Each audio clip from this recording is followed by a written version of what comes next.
We do have the former trade advisor to Donald Trump, Kellyanne Shaw, live with us now. Kellyanne, thanks for your time. Our government very pleased with this outcome. The baseline 10% tariff rate remains in place. No move when it comes to Australia, and the government pleased, as I say, to hear that news today from Washington. Yeah, good evening and good morning where you are. We just saw the reciprocal tariff executive order come out, and indeed, Australia did fare better than almost any other major trading partner on Earth, with the exception of possibly the United Kingdom, who actually made concessions in order to keep that 10% baseline tariff. So Australia is looking pretty good right now compared to other governments, and I think you should be feeling very good about where you landed in terms of this new U.S. tariff structure. Yes, indeed. And the fact that Australia has the surplus, I guess, is part of the thinking there.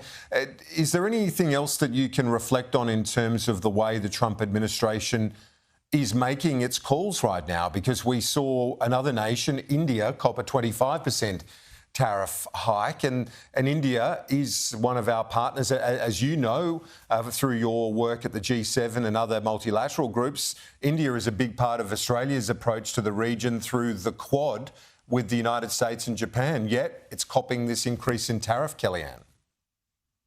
Yeah, and India is a very interesting case because even when the president yesterday was posting that he planned to increase tariffs on India because of its purchases of Russian oil, its sales of military equipment to Russia, he was also referring to India as a friend. But then you saw an additional post just a few hours later where he really just said, look, I kind of wash my hands of India and Russia. Their economies can tank together. I'm imposing this tariff. And so I think it's just as much wrapped up in some of these tariff and non-tariff barrier issues that India has. It's one of the most closed and protected economies on earth, but also some of these national security concerns where India is a true national security partner for the United States, but at the same time, they're getting too cozy with Russia at a time when a president's trying to settle a war. Yeah, I guess that there are some competing sort of strands in that relationship, no doubt about it. There was a recent decision by our government to lift the ban on US beef to Australia. There'd been a ban in place for biosecurity reasons. The government maintains that it was an independent decision done after analysis by the Agriculture Department here. But either way, it did register with the president, and he welcomed that news as a win. Would that have been part of his thinking as well in keeping Australia's baseline rate untouched? Yeah, I certainly think it helped. And even if you go back to the footage of Liberation Day back in April when the president was announcing these new tariffs, he was calling out Australia's beef restrictions as one of the non-tariff barriers that he was concerned about. So I definitely think that it helped the overall relationship, Australia and the U.S. partner on a number of initiatives, which may or may not be part of some sort of trade framework, but think of things like critical minerals, national security, supply chain security, on China issues. And so I do think that that likely helped with the overall atmospherics, and it certainly made a lot of U.S. ranchers and beef producers very happy. One of the things that we're also keeping a close eye on, Kellyanne, for obvious reasons, given China is our largest trading partner, is where does that deal end up between the United States and China? Can you give us a read on where things are at between Washington and Beijing right now? Yeah, and this is one of the most interesting dynamics in the world. And you have the two world's largest economies, both nuclear powers, both who have expressed an interest in not decoupling, but also de-risking from one another for strategic supply chains. And I think that those negotiations are continuing to progress, but it doesn't seem like they're going particularly well or particularly bad. They are just continuing, and we're likely to potentially see some sort of extension of that tariff deadline, which is on August 12th, at which point those tariff rates go back up to those over 100% tariff rates, absent some sort of agreement.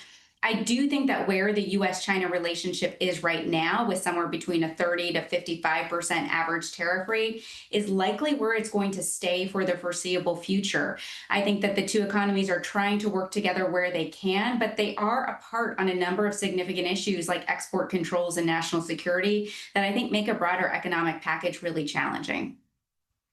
And just finally, before we let you go, one of the things the president does like to see is the market doing well, the stock market. Stock market's like certainty. Will we land in a place of certainty or stability on the tariff front soon?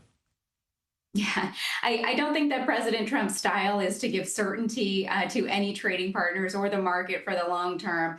But that said, I think the tariff rates that were announced just tonight that will go into effect in about a week's time really do give a better lay of the land and picture about where the average US tariff rates will stay. I think some of these levels are going to be quite sticky. Now, there is an opportunity for countries who are unsatisfied to come back and to negotiate for further concessions, but you are starting to see a pattern emerge of about 20% for Asia, Southeast Asia, 15% for major trading partners, and 20 to 30% for the Middle East and some other geographical regions.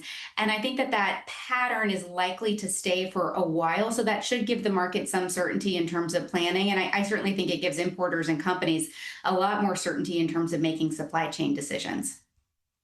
Former trade advisor to Donald Trump, Kellyanne Shaw, great to chat. Thanks so much for your time and your insights. You as well. Thanks so much.